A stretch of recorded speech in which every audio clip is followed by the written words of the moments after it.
Picture an empire so vast it stretches across continents, with millions of people, endless resources, and countless transactions flowing through its veins every single day. Now imagine trying to manage all of that without a single computer, without even electricity. It sounds impossible, doesn't it? Yet somehow, ancient civilizations did exactly that.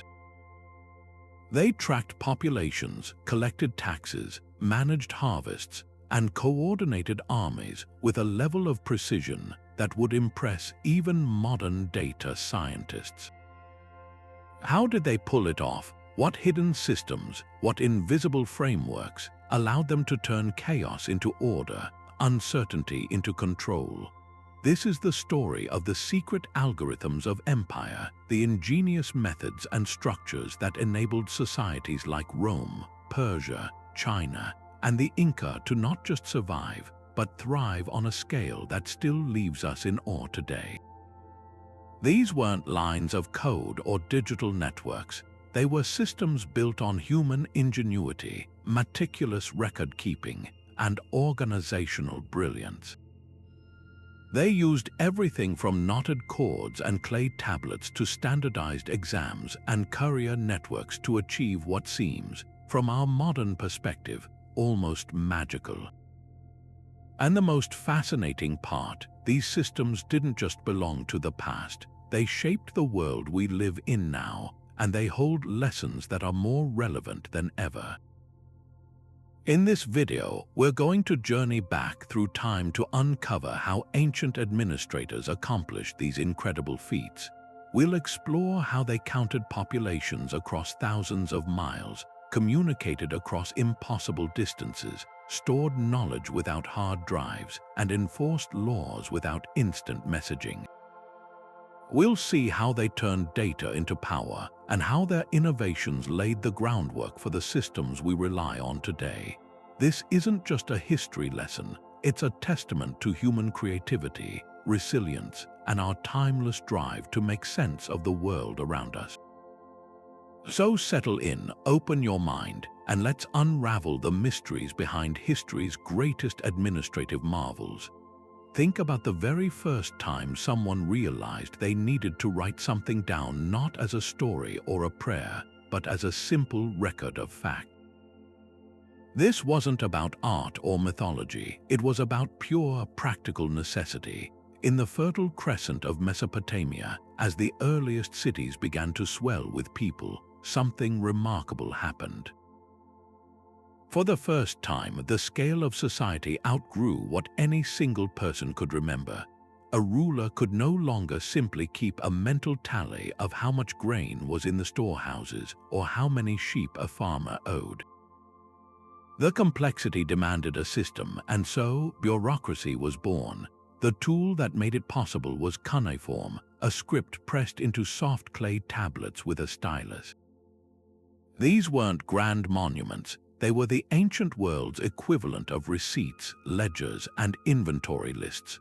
Archaeologists have found tablets meticulously recording the number of jars of oil, the amount of barley harvested, and the wages paid to workers. This was data management in its most foundational form.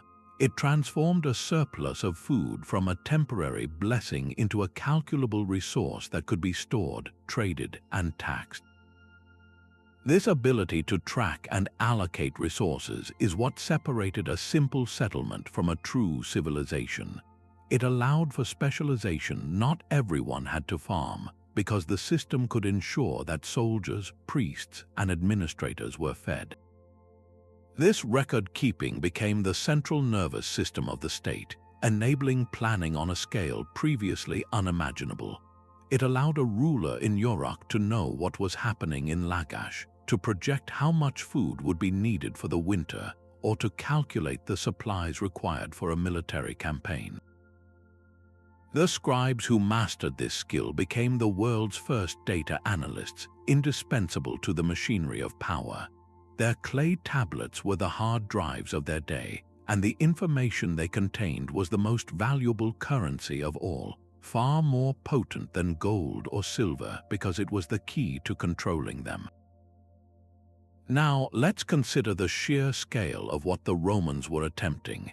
At its peak, the Roman Empire wrapped around the Mediterranean Sea, encompassing millions of people speaking dozens of languages and living under vastly different local customs.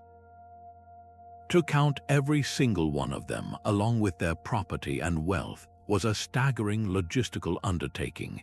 The secret to their success wasn't a magical technology, but a brilliantly organized human system. It all began with an order from the central government in Rome, but the actual work was carried out locally. In every city and town, the wealthiest and most respected citizens were appointed as censors. These were not full-time bureaucrats, they were local elites tasked with a crucial civic duty. They would travel through their assigned districts, going door to door to collect information using standardized forms. Think of them as the ancient equivalent of clipboard-wielding census takers, but with far more authority. The questions they asked were incredibly detailed, going far beyond just the number of people in a household. A Roman census return would list the name, age, and gender of every free person, but it would also meticulously catalog all their property. This included every parcel of land, its size and type, the number of olive trees or grape vines upon it, every head of livestock, and even the number of enslaved people in their possession. For city dwellers, it meant declaring the value of their home, their shops, and their goods.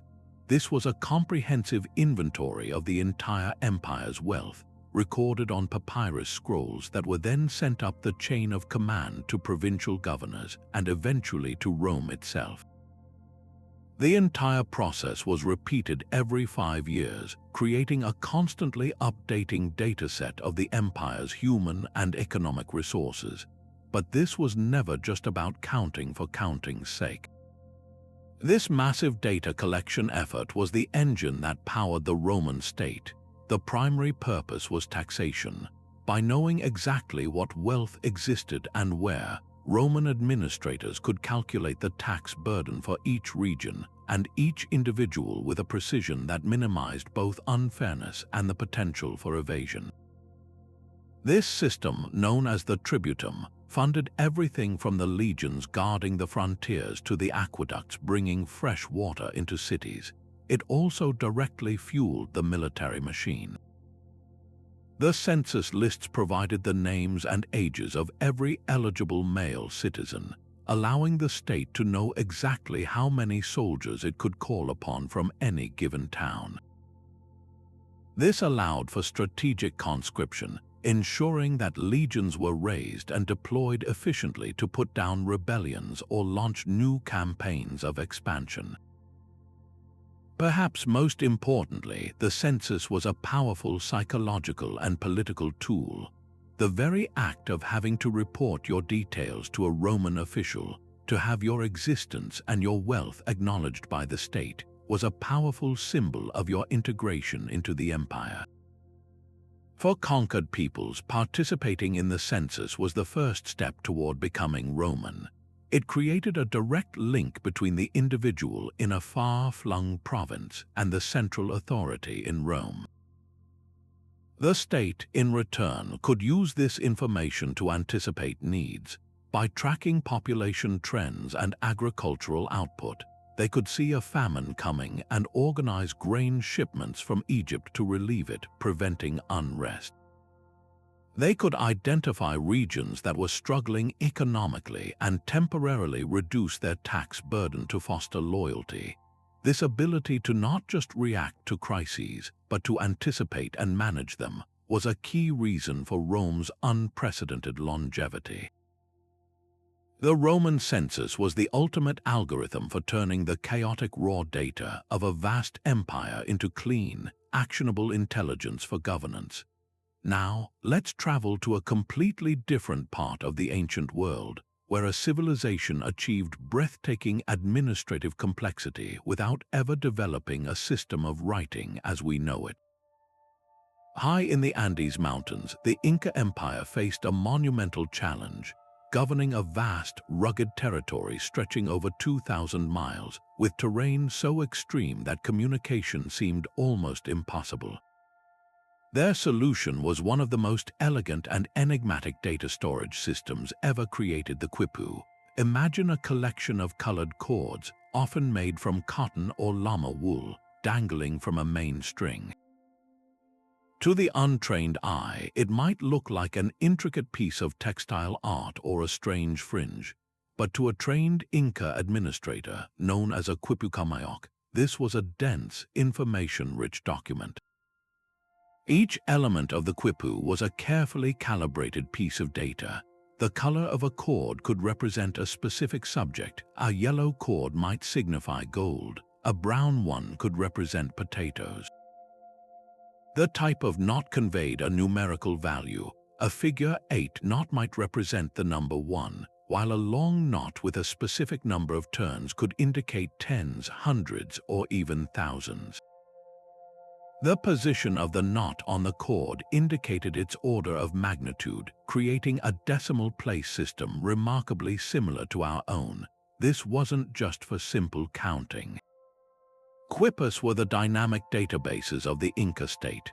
Officials used them to take a census, recording the population of every village in the empire.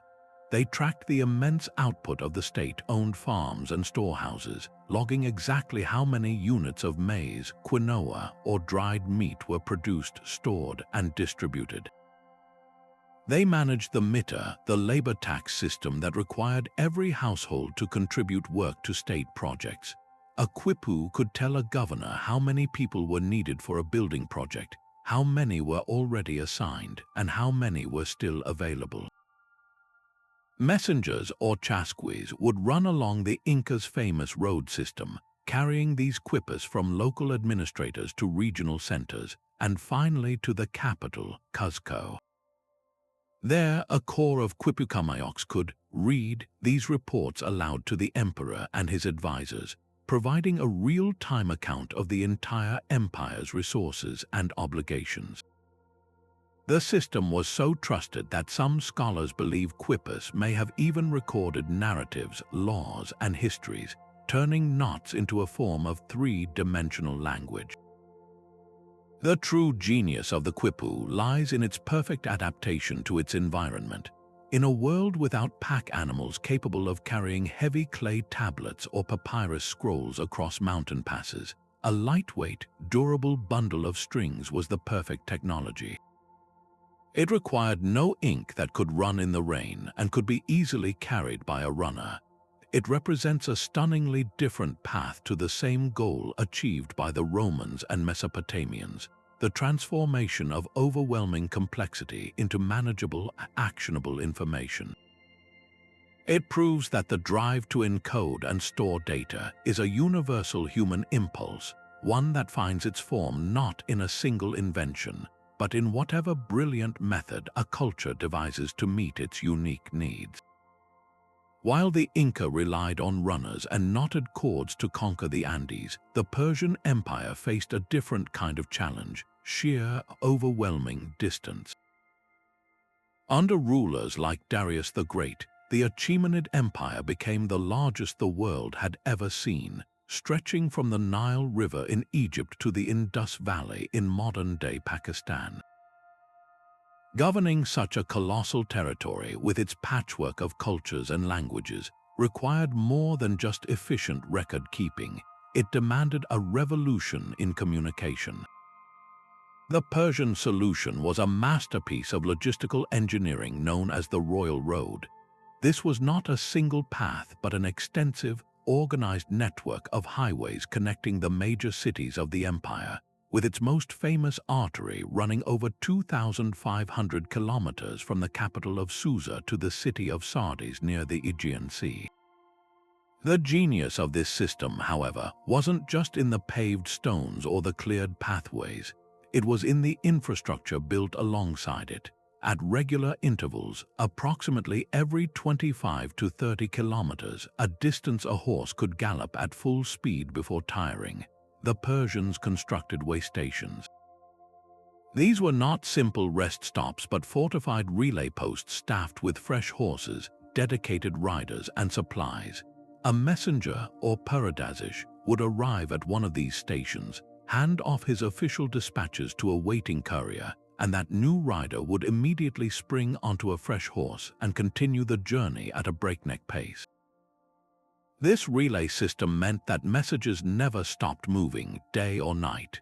Herodotus, the Greek historian, famously marveled at this process, writing that neither snow, nor rain, nor heat, nor gloom of night stayed these couriers from the swift completion of their appointed rounds. A message that would take a normal traveler 3 months to deliver could race from one end of the empire to the other in just 7 to 9 days. This velocity transformed the nature of governance. For the first time, a central authority could receive intelligence from a distant province and issue a response almost in real time by ancient standards. A governor in Egypt could report a rebellion or a poor harvest, and the king in Persia could send back orders long before the situation spiraled out of control. This flow of information was the lifeblood of the empire. Tax collectors sent their reports and revenues along these secure routes. Royal inspectors, known as the eyes and ears of the king, traveled the road to audit provincial administrations and report back on local officials, ensuring loyalty and efficiency. Decrees and new laws were disseminated uniformly, creating a consistent legal framework across diverse cultures. The royal road also had a profound economic impact, as it secured and accelerated trade, but its primary purpose was always administrative control. It functioned as the ancient world's information superhighway, a physical network that bound the empire's periphery directly to its brain center. It demonstrated a profound understanding that to rule a vast territory, you don't just need armies to enforce your will. You need information to inform your decisions, and you need that information to move faster than any potential threat.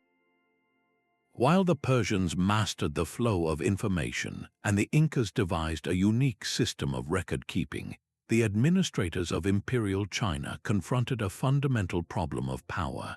How do you ensure that the people running your vast empire are actually good at their jobs? Their revolutionary answer, refined over more than 1,000 years, was to replace birthright with merit, creating the world's first large-scale meritocratic bureaucracy. This was not a simple test. It was a grueling, multi-tiered examination system designed to identify and recruit the most talented minds in the realm, regardless of their family's wealth or social standing. The entire process was centered on a core of philosophical texts, primarily the Confucian classics, which were memorized down to the last comma and interpreted in essays that demonstrated a candidate's wisdom, moral character, and understanding of statecraft. But it went far beyond philosophy. Aspiring officials were also tested on law, revenue collection, agricultural policy, and the intricate rituals of court administration. This ensured that those who passed were not just scholars, but potential managers capable of overseeing the complex machinery of government. The sheer difficulty of these exams cannot be overstated. The highest level of examination, held in the imperial capital every 3 years, was a physically and mentally exhausting ordeal. Candidates were locked for 3 days and 2 nights in tiny, Spartan examination cells, each about the size of a small closet, with just a board for a desk and a shelf for sleeping. They were required to produce flawless calligraphy and compose elegant, insightful essays on assigned topics, all under the watchful eyes of guards who prevented any cheating. The pressure was immense, and failure was the norm for the vast majority. Success, however, meant a dramatic transformation of one's life and social status. A young man from a humble farming family, if he possessed a brilliant mind and the immense discipline to study for decades, could pass the exams and be appointed as a district magistrate. In this role, he would become the face of the emperor himself, responsible for everything from adjudicating legal disputes and collecting taxes to organizing public works and maintaining the census records for his entire region. This system created a powerful and unique social class known as the scholar officials, or mandarins. Their authority was derived not from noble blood or military conquest, but from demonstrated intellectual achievement and a shared cultural foundation. This created a bureaucracy that was both highly competent and deeply loyal to the imperial system that had granted them their position. It fostered a remarkable degree of social stability. Ambitious and intelligent individuals from all across the empire were channeled into competing in the examination halls rather than plotting rebellions in the countryside. The system offered a clear, official path to prestige and power that was, in theory, open to almost everyone. In practice, the sons of wealthy families still had significant advantages, such as access to tutors and books, yet the door was never completely closed to talent from below. This belief in the possibility of upward mobility through learning became a cornerstone of Chinese culture for centuries. The imperial examination system was arguably one of the most successful administrative algorithms ever devised. It was a structured, repeatable process for optimizing the empire's most valuable resource, human capital. By standardizing the qualifications for leadership, it ensured a consistent level of ability and a common ideological framework across the entire government apparatus. This allowed the Chinese state to maintain its coherence and administer its massive population with an efficiency that stunned contemporary European visitors. It was a system built on the radical idea that the best person for the job should be the one to do it, and it provided a stable, predictable method for finding them. This commitment to merit-based selection became a key reason for the incredible endurance of the Chinese imperial system, helping it to weather dynastic changes and internal conflicts for over a millennium. While the Chinese were perfecting their system for selecting officials, another ancient civilization was mastering a far more fundamental challenge: how to reliably feed millions of people in a landscape dominated by a single, unpredictable river. The entire existence of pharaonic Egypt was tied to the Nile's annual flood. A flood that was too low meant drought and famine. A flood that was too high could bring catastrophic destruction. In this environment of feast or famine, survival depended on the state's ability to act as a giant, stabilizing buffer. And this required an accounting system of breathtaking precision, all centered on a single commodity: grain. The entire Egyptian economy essentially ran on it. It was used to pay wages to soldiers, scribes, and the armies of laborers who built the monuments we marvel at today. It was the primary unit of taxation and the essential currency that kept society functioning. Managing this flow was the paramount administrative task of the state, and they approached it with a methodical rigor that would impress any modern auditor. At the heart of this system was the scribe, armed with a reed brush, a pot of ink, and a sheet of papyrus, using a simplified cursive script known as hieratic, which was far faster for daily record-keeping than formal hieroglyphs. These administrators produced a constant stream of documents. After every harvest, assessors would survey the fields and calculate the expected yield. Tax collectors would then arrive to claim the pharaoh's share, which was typically a substantial portion of the crop. This grain wasn't just consumed, it was meticulously transported to a network of massive, state-controlled granaries. These granaries, often built from mud brick and strategically located near the river for easy transport, were the pyramids of the administrative world, monuments to foresight and control. They functioned precisely like central banks, but for food instead of money. Every single transaction was recorded. When grain was deposited, a scribe noted the amount, the source, and the date. When it was withdrawn to pay a work crew or to be distributed as rations, another careful entry was made.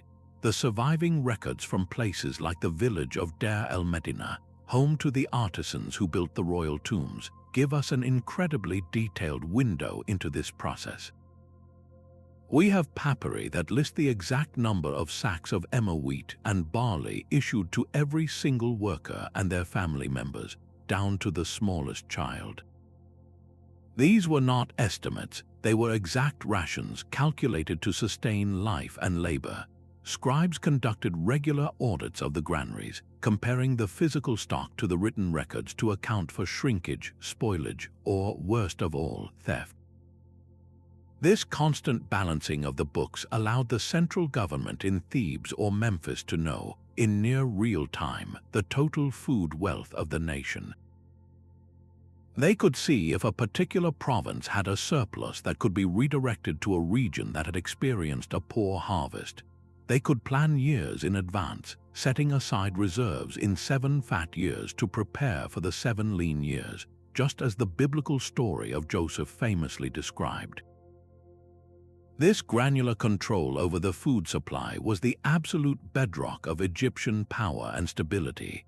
It was what made possible those staggering architectural projects that define the civilization. You cannot mobilize a workforce of 20,000 people to build a pyramid if they are worried about where their next meal is coming from. The state granary system provided that certainty, paying the laborers in bread and beer. This same system was the key to crisis management. When the Nile failed, as it inevitably did from time to time, the state could organize and distribute famine relief, preventing the total social collapse that would have followed. By ensuring a basic level of food security, the pharaohs maintained order and reinforced their divine role as the protectors of the people. The entire operation was a monumental exercise in data management, transforming the uncertainty of agriculture into the predictability of a balanced ledger. It stands as one of history's earliest and most successful examples of large-scale supply chain management, a precedent that directly informs how modern governments and corporations think about logistics, inventory control, and resource allocation today.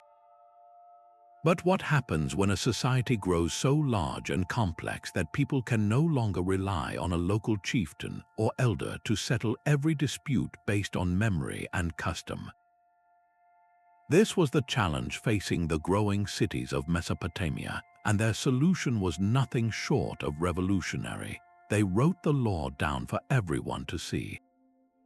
The most famous example of this is the Code of Hammurabi, a towering black stone stele erected in a public place in Babylon around 1750 BCE. This was not the first legal code, but it is the most complete and illustrative one we have from the ancient world. On it, inscribed in meticulous cuneiform, were 282 laws covering virtually every aspect of Babylonian life. The stele itself begins with a prologue where King Hammurabi declares that the gods have chosen him to bring justice to the land and to prevent the strong from oppressing the weak. This was a powerful statement of intent, framing the law not as the arbitrary will of a king, but as a divine mandate for fairness and order. The code itself functions with a startlingly logical, almost algorithmic precision. It operates on a principle often summarized as an eye for an eye, a tooth for a tooth, but its true genius is in its specificity and its conditional nature. It didn't just state a general principle, it provided a detailed flowchart of justice. For instance, the law didn't simply say, "Thieves will be punished." It specified, if a man steals an ox, he shall pay 30 times its value, but if he cannot pay, he shall be put to death. The code accounted for social status, with different penalties for harming a nobleman, a commoner, or an enslaved person. It considered intent. If a surgeon operates and saves a nobleman's life, he receives 10 shekels of silver, but if the patient dies, the surgeon's hand is cut off. This might seem brutally harsh to us today, but the underlying principle was about creating a predictable cost for actions. It replaced the chaos of blood feuds and personal vengeance with a standardized, state-administered system of retribution and compensation. A victim's family knew exactly what they were owed, and a perpetrator knew exactly what his crime would cost him. This predictability was the bedrock of trust in the system. Beyond criminal law, the Code of Hammurabi was a comprehensive framework for civil society. It provided detailed rules for contracts, ensuring that agreements for loans, rentals, or business partnerships were legally binding and enforceable. It laid out clear procedures for inheritance, dictating how a man's property was to be divided among his sons, protecting widows, and even specifying that a father could not disinherit a son without a judge's approval. It set standards for professional work, holding builders responsible for the houses they constructed. If a house collapsed and killed the owner, the builder could be put to death. This created a powerful incentive for quality and careful work. By providing a clear set of rules for economic transactions, the code reduced uncertainty and risk. A merchant in Babylon could enter into a contract with a merchant from another city with confidence, knowing that the terms were backed by the full authority of the king's law. This stability was crucial for fostering trade and economic growth across the region. The public nature of the code was perhaps its most radical feature. It was not a secret document held by priests or rulers to be wielded arbitrarily. It was carved in stone and placed in the city center for any literate person to read, or for a scribe to read aloud to others. This transparency was a powerful check on the power of judges and officials. A citizen could, in theory, appeal to the written law if they felt a ruling was unjust. It established the revolutionary idea that the law was a public institution, a set of knowable rules that applied to everyone, not just the private whim of those in power. The Code of Hammurabi was, in essence, an early operating system for a complex society. It was a pre-programmed algorithm for justice and social order, designed to take a wide array of human conflicts and actions as its input and produce a consistent, predictable output. It acknowledged the complexities of life, different social classes, various professions, and a multitude of potential disputes, and attempted to bring a structured, rational order to all of it. This commitment to codified, rule-based governance was a monumental leap forward, creating a template for legal systems that would influence countless civilizations for millennia to come. Now, let's turn our attention to a society that took a radically different approach to administration, one that placed its trust not in the meticulous records of scribes or the examined merit of scholars, but in the blind, impartial hand of chance. In ancient Athens, the cradle of democracy, citizens developed a system of governance that would seem utterly alien to most modern observers. Alongside the elected generals and the great assembly where every freeborn Athenian man could vote, they employed a device called a kleroterion, a complex stone machine with slots and tubes, to randomly select hundreds of public officials by lottery. This wasn't a fringe practice, it was the absolute cornerstone of their daily government, used to fill the vast majority of civic positions, from the Council of 500 that prepared legislation to the jurors who decided court cases, and even the auditors who checked official accounts. The entire system was built on a profound and radical belief that the most important qualification for most government jobs was not specialized expertise, but simple citizenship. To our modern sensibilities, which prize meritocracy and trained professionals, this seems almost nonsensical. Why would you choose your finance minister or your city planner the same way you'd draw a raffle ticket? The Athenians had a powerful philosophical answer to that. They believed that elections were, by their very nature, aristocratic. An election favors those who are already wealthy, well-connected, charismatic, or famous. It inevitably concentrates power in the hands of a small, elite class who know how to campaign and win. A lottery, on the other hand, was seen as truly democratic. It guaranteed that ordinary citizens, farmers, shoemakers, and sailors would regularly hold positions of authority. It ensured that the government, in its composition, would be a direct microcosm of the people it served. This wasn't about finding the single best person for the job. It was about preventing any small group from ever becoming permanently entrenched in power. It was an algorithm designed for anti-corruption and radical inclusivity. The process itself was engineered to be transparent and tamper-proof. Prospective jurors and council members would gather and be given a personalized bronze ticket called a pinakion. These tickets would then be inserted into the slotted face of the cleroterion. An official would drop a mix of black and white dice down a tube on the side of the machine. Depending on which color die landed in which position, a whole row of tickets would either be selected or rejected. The entire ceremony was public, and the outcome was instant and impossible to predict or manipulate. For the Athenians, this randomness wasn't a bug, it was the most cherished feature. It was a way to outsmart human nature, to bypass favoritism, bribery, and the formation of powerful cliques.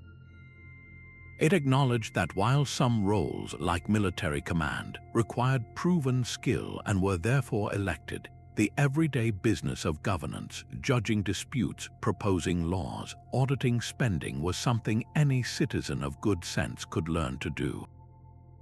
It was a massive exercise in civic trust and shared responsibility. This system created a society with an incredibly high level of political engagement. Because any citizen could be called to serve on the council or a jury at any time, there was a strong incentive to stay informed and participate in the assembly's debates. Governance wasn't something done by a distant professional political class. It was a rotating duty that touched nearly every family. It fostered a profound sense of collective ownership over the state and its decisions. The Athenian experiment with lotteries offers a stunningly different perspective on what democracy can mean. We often equate it solely with the right to vote for our representatives. The Athenians argued that true democracy requires the right to be a representative by chance and by right. Their model challenges us to think about whether our own systems, for all their sophistication, might still be susceptible to a quiet, gradual takeover by a powerful elite. It presents randomness not as chaos, but as a sophisticated tool for enforcing fairness, a clever algorithm that used the impartiality of chance to protect the integrity of the people's state. The Mauryan Empire presents us with a fascinating paradox, a state that achieved an unprecedented level of centralized control over the Indian subcontinent, while simultaneously demonstrating a remarkable sensitivity to the incredible diversity of the people it ruled. This wasn't a clumsy, heavy-handed imperialism that tried to stamp out local differences. It was a sophisticated, multi-layered administrative machine designed to impose order from the center while allowing for adaptation at the edges. At the heart of this system was the figure of the emperor himself, advised by his council of ministers, but the real genius lay in the intricate bureaucracy that extended his reach into every village. The empire was divided into provinces, each under a royal prince or a trusted governor. These provinces were further subdivided into districts, which were then broken down into groups of villages. At each level, a hierarchy of officials was responsible for everything from collecting taxes and administering justice to maintaining irrigation systems and keeping meticulous records of population and agricultural output.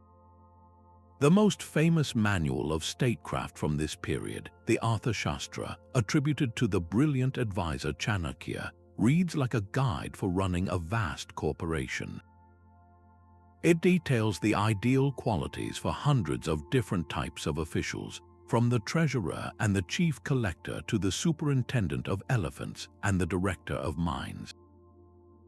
It even prescribes the precise formulas for testing gold purity and preventing embezzlement by clerks. This created a framework of uniform expectations and procedures that ensured the emperor's will could be executed with consistency from the capital of Pataliputra to the farthest corners of the realm. But perhaps the most striking tool of Mauryan centralization was the use of a secret service, an elaborate network of spies and informants known as the Gudhapurushas. These agents were the eyes and ears of the state, operating undercover in a variety of disguises as ascetics, merchants, students, or even householders. Their mandate was vast. They gathered intelligence on foreign enemies, monitored the loyalty of provincial governors and army commanders, and reported on the morale and sentiments of the general public. They were the ultimate check on the system, a constant reminder that the central authority was always watching, ensuring that the complex machinery of government continued to function without corruption or rebellion. This network created a powerful deterrent against disloyalty and provided the emperor with a constant stream of information, allowing him to make informed decisions and respond to potential threats long before they could destabilize his rule. It was a system of governance that understood the power of information not just for resource management, but for political control. Yet, for all this impressive centralization, the Mauryans were not cultural bulldozers. The most powerful evidence of this delicate balancing act comes from the reign of Emperor Ashoka. After a particularly bloody conquest, Ashoka experienced a profound change of heart and embraced the principles of Buddhism, particularly its emphasis on non-violence and compassion. He decided to communicate his new philosophy of righteous rule, or Dhamma, directly to his people. To do this, he didn't send out scrolls that could be lost or altered. He had his edicts carved directly onto massive stone pillars and rock faces across the entire subcontinent, from modern-day Afghanistan to deep in South India. These inscriptions were written in local dialects like Prakrit, not the elite Sanskrit of the priests, and used Brahmi script so that local officials could read them aloud to the largely illiterate population. The messages were remarkably consistent. They promoted respect for elders, kindness to animals, religious tolerance, and obedience to the moral law. They were a masterclass in uniform messaging, a way of creating a shared imperial identity and a common ethical framework for millions of people. Crucially, however, these edicts did not demand that everyone convert to Buddhism or abandon their local gods. Ashoka explicitly called for respect for all religious sects and for Brahmins and ascetics to be honored. This was the key to Mauryan success. While the central government maintained strict control over revenue, the military, and high-level administration, it often left day-to-day social and religious life to local custom. Village councils, known as sabhas, continued to handle local disputes based on their own traditions. The state did not try to impose a single legal code on everyone. Instead, it provided an overarching framework of order that allowed diverse communities to retain their unique identities. This policy of calculated tolerance was not born of weakness, but of immense strength and confidence. It recognized that trying to micromanage the cultural lives of every community in a land as vast and varied as India was a futile and destabilizing endeavor. By respecting local traditions, the Mauryans secured the acquiescence and often the active support of their subjects. They governed not by crushing diversity, but by weaving it into a stronger, more resilient whole, proving that the most effective empires are often those that know what to control tightly and what to leave alone. While the Mauryans mastered the balance of central control and local flexibility, their successors in the eastern half of the Roman Empire faced a relentless financial pressure that demanded a different kind of genius. The Byzantine Empire, as it endured for 1,000 years after the fall of Rome, was in a constant state of siege, both militarily and economically.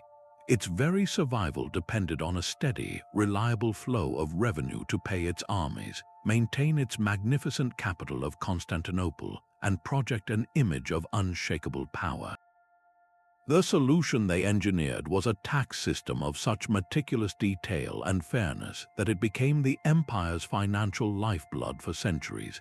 At the heart of this system was a profound understanding that to tax effectively, you first had to know with near surgical precision exactly what you were taxing.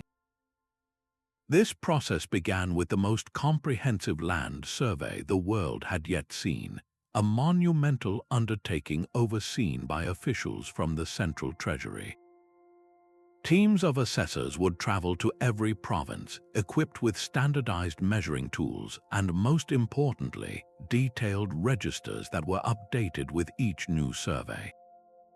They didn't just measure the size of a farm, they categorized its quality, its soil type, its access to water, and the variety of crops it could support.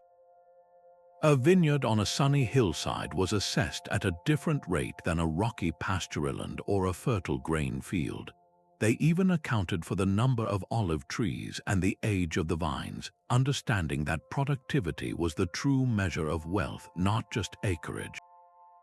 This data was cross-referenced with equally detailed population registers that tracked not just the number of people in a household, but their ages, health, and potential to work the land. A farm run by a widowed woman with young children might be assessed a lower tax rate than one operated by 3 able-bodied brothers in their prime. This granular approach was the key to both fairness and efficiency. The primary tax, the annona, was not a simple flat tax but a sophisticated calculation based on this wealth of data. A landowner's obligation was not just a share of his harvest, which could vary wildly from year to year and was notoriously easy to hide or underreport. Instead, it was calculated as a cash value based on the productive potential of his land, a value that remained stable for the duration of the tax cycle. This transformed a chaotic, unpredictable flow of goods into a predictable, budgetable stream of currency for the state. For the farmer, it offered a different kind of stability. In a bad year, he could still meet his fixed cash obligation by selling a smaller portion of his diminished crop at a higher market price. In a bumper year, he kept the surplus profit.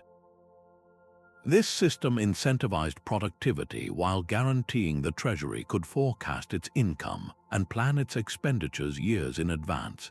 To manage this colossal amount of data and ensure its integrity, the Byzantines developed a professional, salaried bureaucracy of tax officials known as exactors or praetors.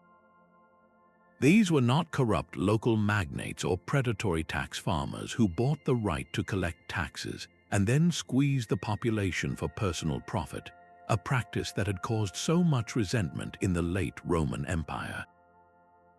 They were centrally appointed, trained administrators who audited themselves.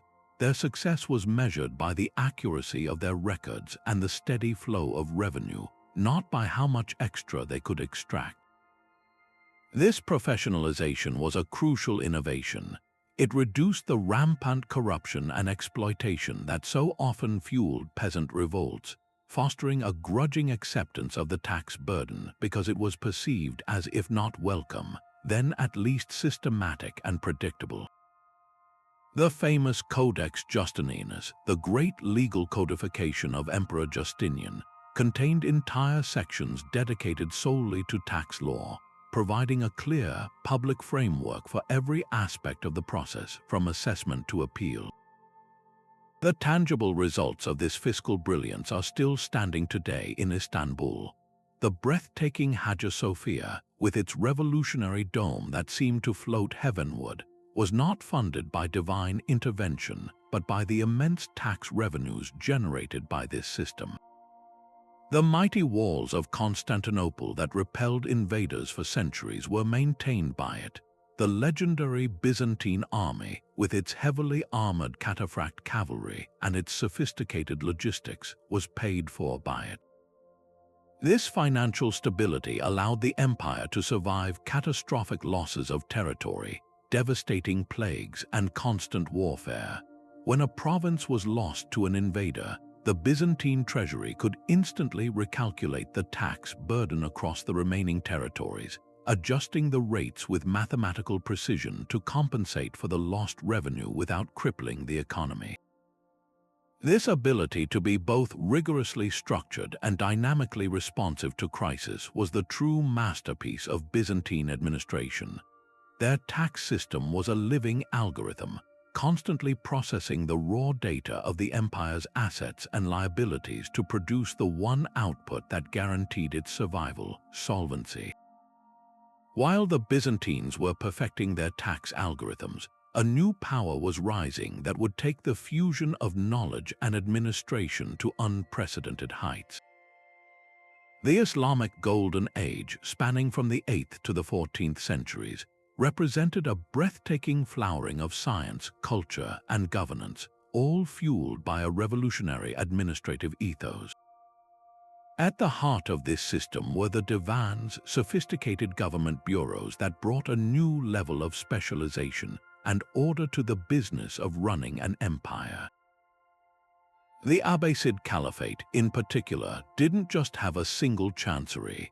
It had a divan of finance to manage the treasury, a divan of the army to handle payroll and logistics for thousands of soldiers, a divan of correspondence to manage diplomatic and internal communications, and even a divan of the public weal to oversee infrastructure projects. Each of these departments was a hive of meticulous activity, staffed by a growing class of professional scribes and accountants who maintained vast, detailed registers on every conceivable aspect of state affairs. This wasn't just record-keeping. It was the creation of a living, breathing data infrastructure that allowed the caliph in Baghdad to administer a realm stretching from Spain to the borders of India. The true genius of this system, however, lay in its intimate connection to a parallel revolution in intellectual thought. The administrators in these divans weren't merely clerks. They were often highly educated individuals who applied the latest scholarly advances to their daily work. The most transformative of these was the development of algebra by the Persian mathematician Muhammad ibn Musa al-Khwarizmi. His seminal work, the compendious book on calculation by completion and balancing, was far more than an abstract academic treatise. It was born from a pressing practical need to solve complex problems of Islamic inheritance law, which required precise calculations to distribute an estate fairly among multiple heirs according to fixed Quranic proportions. Algebra provided the tools to solve these problems systematically, but its utility exploded far beyond the courtroom. Officials in the finance divan used algebraic equations to calculate tax yields, model the economic impact of new irrigation canals, and streamline the complex geometry needed for land surveys. This mathematical rigor brought a new level of predictability and fairness to the economy, turning the chaotic variables of trade, agriculture, and taxation into solvable formulas. This spirit of innovation extended to every corner of administration.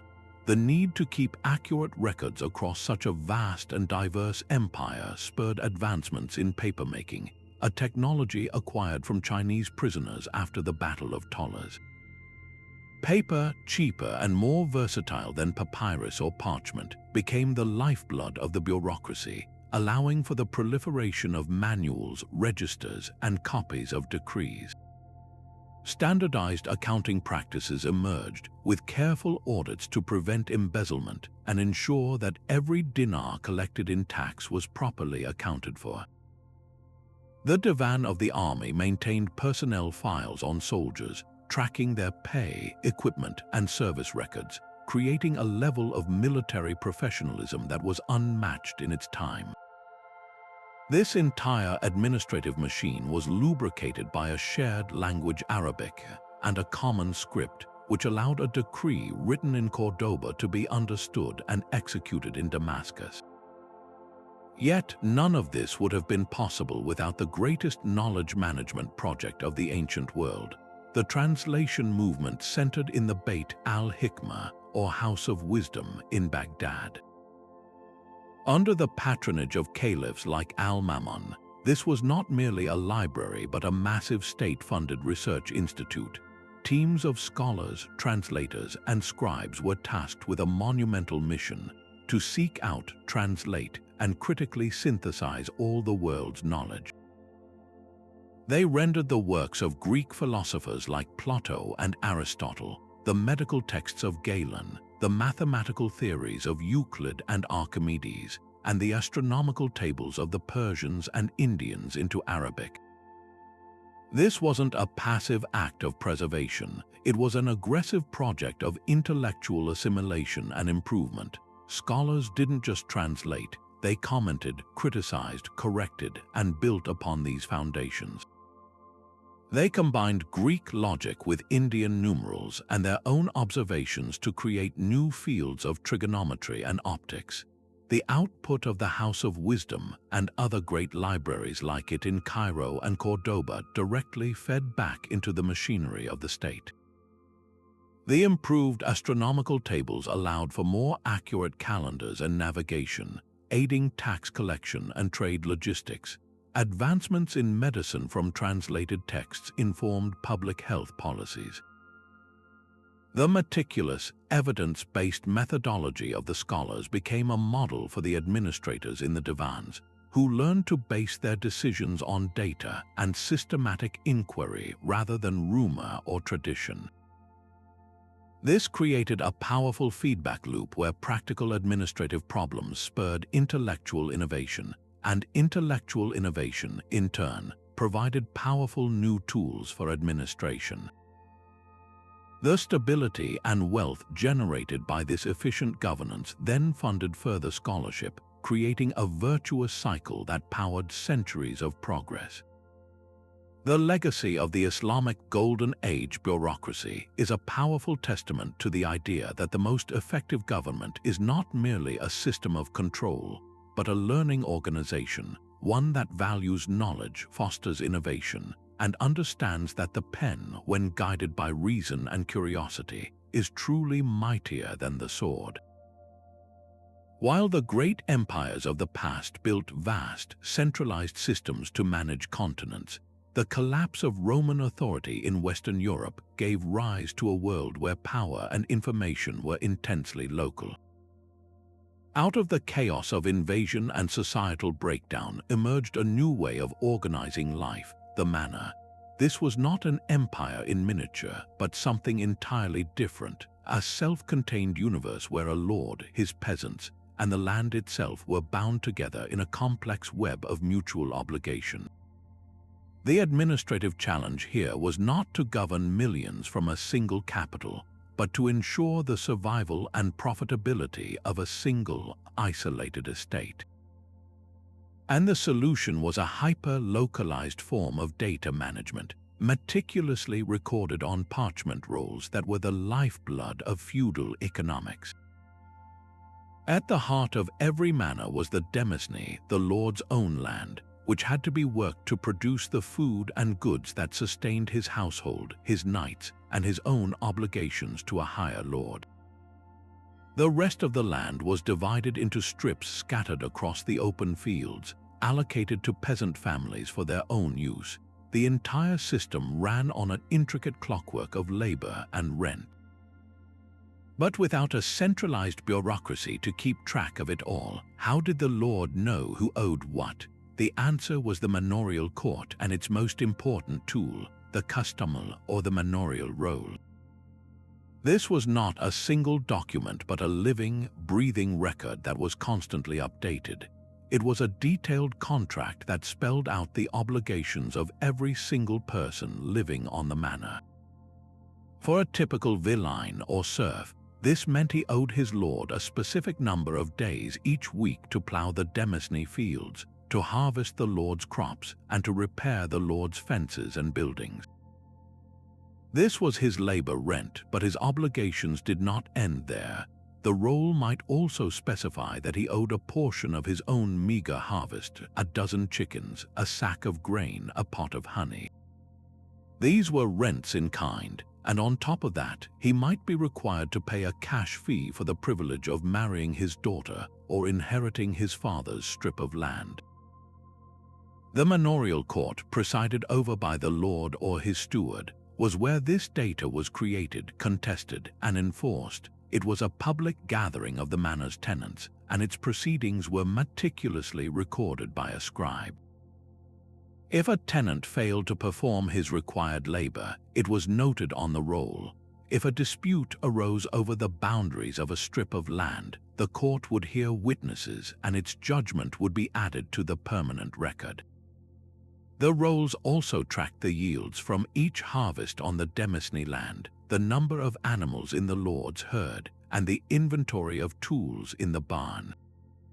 This granular, localized data was absolutely essential. It told the lord exactly how much wealth his estate was generating and whether his tenants were fulfilling their part of the feudal bargain. For the peasants, as oppressive as the system was, the customel also provided a degree of protection. It was a written record of their traditional duties, which a greedy lord could not arbitrarily increase without breaking the custom and risking rebellion. The roll was the law of the manor.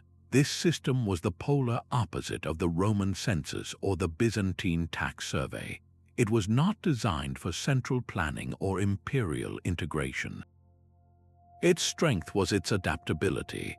A manor in the rainy hills of England would have a customel heavily focused on sheep and wool production, while a manor in the wine-growing region of France would have records detailing the care of vineyards and the obligations tied to the harvest. The lord and his steward could make quick, on-the-ground decisions based on local conditions. A poor harvest might mean temporarily commuting labor obligations to cash payments, or vice versa. This flexibility allowed each manor to function as a resilient, self-correcting unit. However, this very strength was also its greatest weakness. The manorial system created a deeply fragmented world. There was no standardized unit of measurement from one manor to the next. A yardland might be 20 acres in one village and 30 in another. Obligations varied wildly. This patchwork of local data systems made it nearly impossible for a king to know the true wealth of his entire kingdom or to tax it effectively. Power was dispersed among 1,000 different lords, each the master of his own little data universe, and the central state was often weak by comparison. The manorial roll was a brilliant algorithm for local stability, but it was an algorithm that could not easily scale, leaving medieval Europe a mosaic of isolated worlds, each meticulously accounting for itself but blind to the whole. Yet for all its localized efficiency, the world of the manor was one of isolation and limited horizons, a stark contrast to the breathtaking scale of connectivity achieved by the next great power to reshape the globe. If the medieval European manor was a meticulously kept island, then the Mongol Empire was the entire ocean, and they mastered it with a communication system of unparalleled speed and ambition. The sheer immensity of the Mongol domains under Genghis Khan and his successors is almost impossible to comprehend, a continuous landmass stretching from the shores of the Pacific Ocean to the gates of Vienna, encompassing countless cultures, climates, and languages. Governing such an entity would have been impossible with the plodding pace of normal medieval travel, where a message might take a year to cross the continent. The Mongol solution was the yam, a postal and relay system that was less a road and more a highly specialized, state-owned information utility. The genius of the yam was not in building new roads. They often used existing trade routes, but in the infrastructure they built alongside them.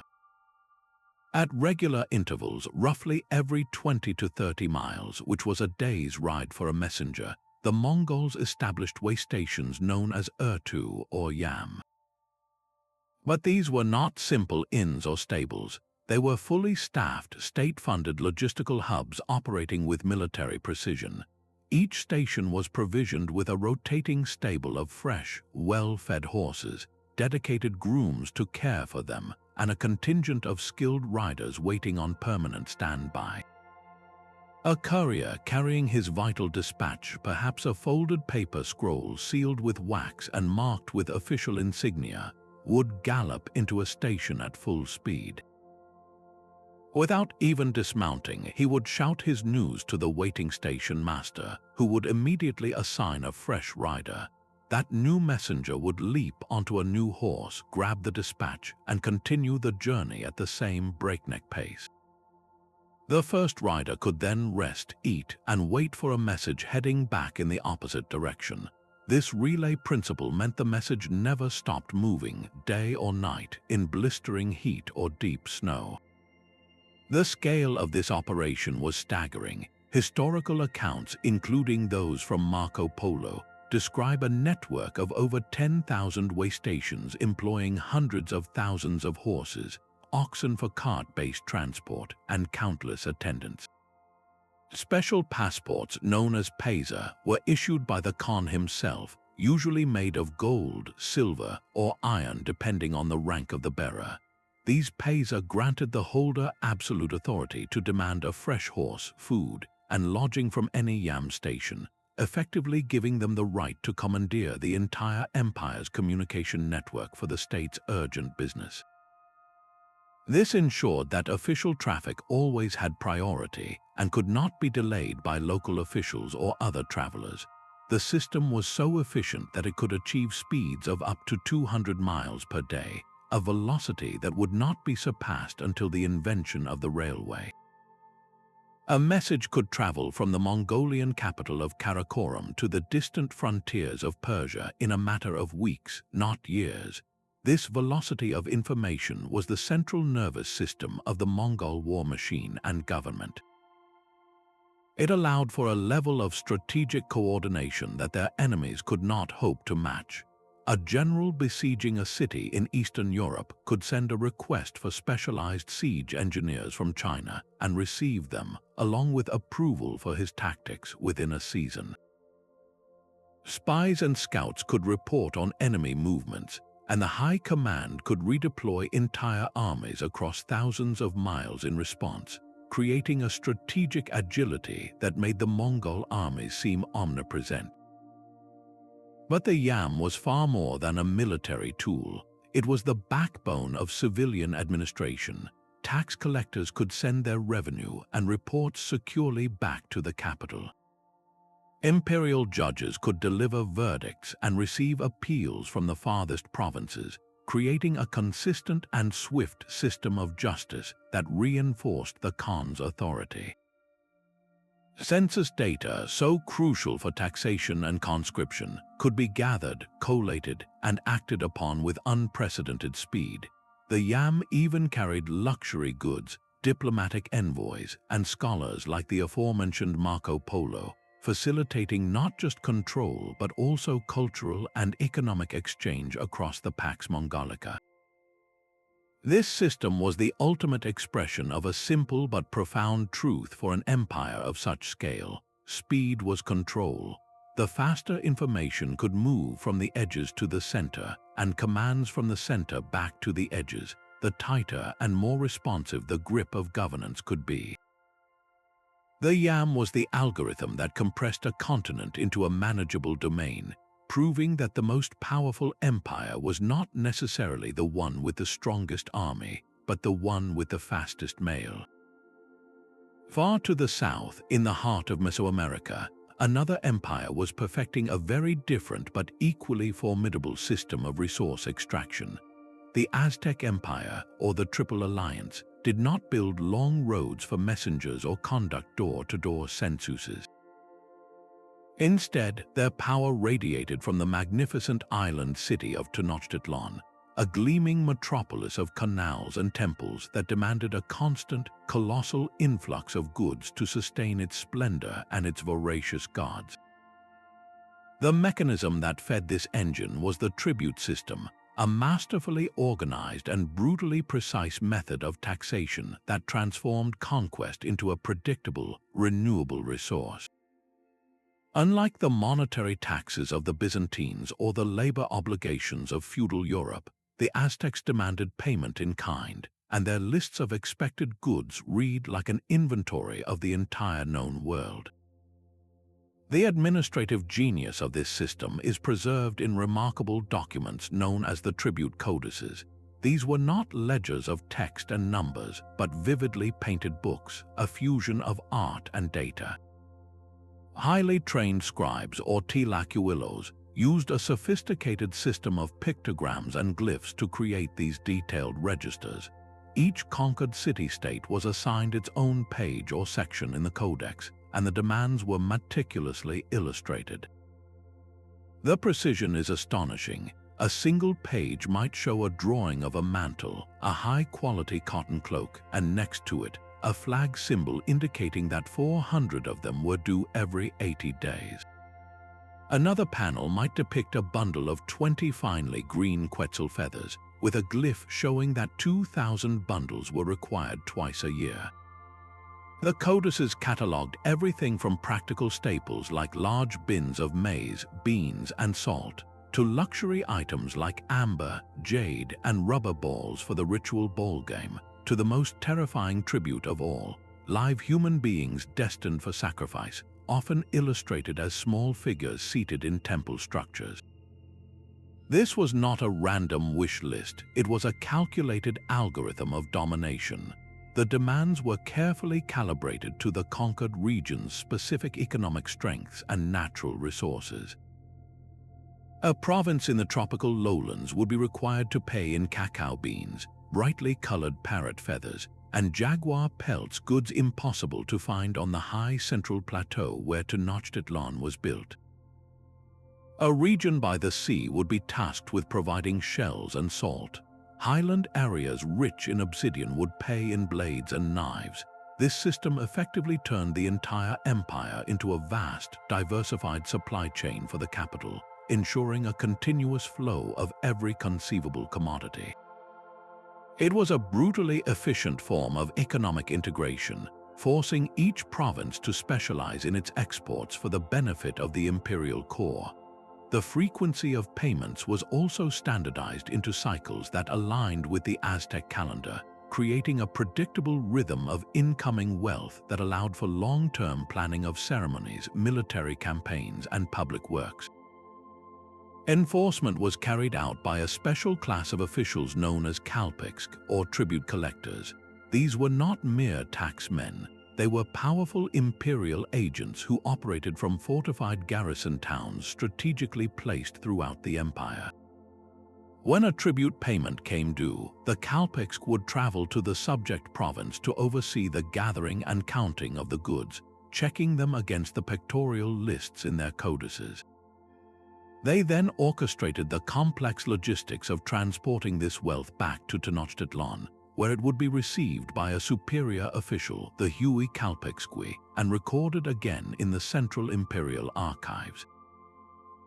The system had a built-in deterrence. Failure to pay the exact tribute demanded was not merely a debt. It was an act of rebellion against the Aztec gods themselves, and it was met with swift and overwhelming military retribution. The very presence of the detailed codex was a powerful psychological tool, a constant visual reminder of the empire's exacting memory and its unwavering expectations. The tribute that flowed into Tenochtitlan was the absolute foundation of Aztec power and cosmology. It fed the enormous urban population, including the nobility, the artisans, and the immense class of priests and warriors who were the backbone of the state. It funded the military machine, outfitting armies with uniforms, shields, and weapons, but most significantly, it sustained the sacred covenant with the gods. The vast quantities of food and finery were used in spectacular public ceremonies and festivals, while the human tribute was believed to be essential to nourish the sun god Huitzilopochtli and prevent the apocalypse. The entire Aztec worldview, their sense of cosmic order, depended on this uninterrupted flow of sacrificial victims and sacred offerings. The tribute lists were, therefore, more than just economic documents. They were a sacred covenant, a meticulously painted map of imperial power that connected the humblest subject farmer to the highest rituals performed atop the Great Pyramid. They demonstrate with stunning clarity that detailed record-keeping is not merely a tool for organization, but a primary instrument for enforcing a specific vision of order, both on earth and in the heavens.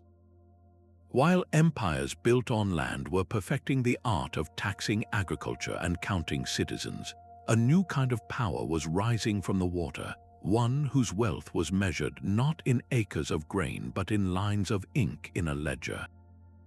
The city of Venice, a dense cluster of islands in a shallow lagoon, possessed no vast farmland, no mineral wealth, and no large population to tax. Its only resource was its location, a perfect stepping stone between the markets of Europe and the luxuries of the East. To survive and thrive, the Venetians had to master something far more abstract and volatile, the flow of commerce itself. Their entire existence depended on turning the chaotic risks of long-distance trade into a predictable, manageable science, and their most powerful tool in this endeavor was a revolutionary system of data management that would change the world of business forever. The engine of this system was a simple but profound innovation known as double-entry bookkeeping, or partita doppia. While earlier merchants might keep a simple list of what they owed and what was owed to them, the Venetian method was a holistic model of the entire business itself.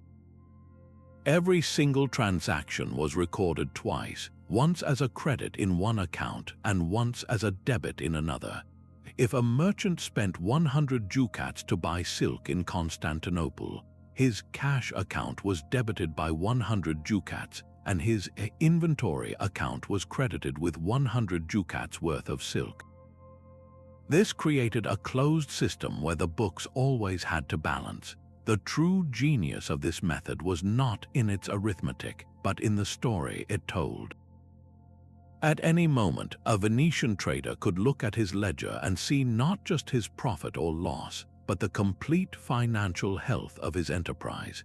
He could see which ventures were most profitable, where his capital was tied up, and how much risk he was truly carrying. This transformed business from a game of intuition and luck into a disciplined practice of analysis and strategy. It was the difference between guessing the weather and reading a barometer. This meticulous record-keeping scaled from the individual merchant's desk to the highest levels of the state.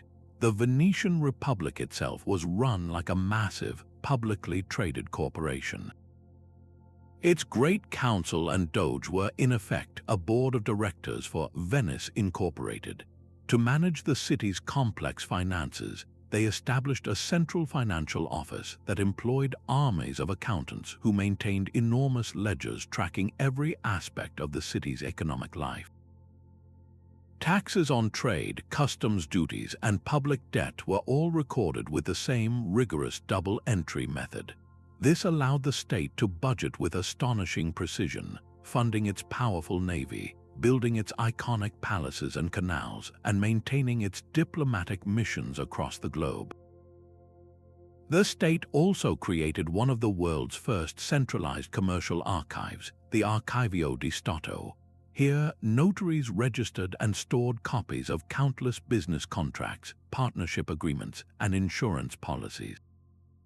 This created an immutable, official record that could be called upon to settle disputes, verify ownership, and enforce contracts. For a foreign merchant considering a risky venture with a Venetian partner, this system of verifiable, state-backed records provided a powerful incentive to trust and engage. It made the business environment incredibly predictable and secure. This data-driven ethos extended to the very ships that carried Venetian wealth.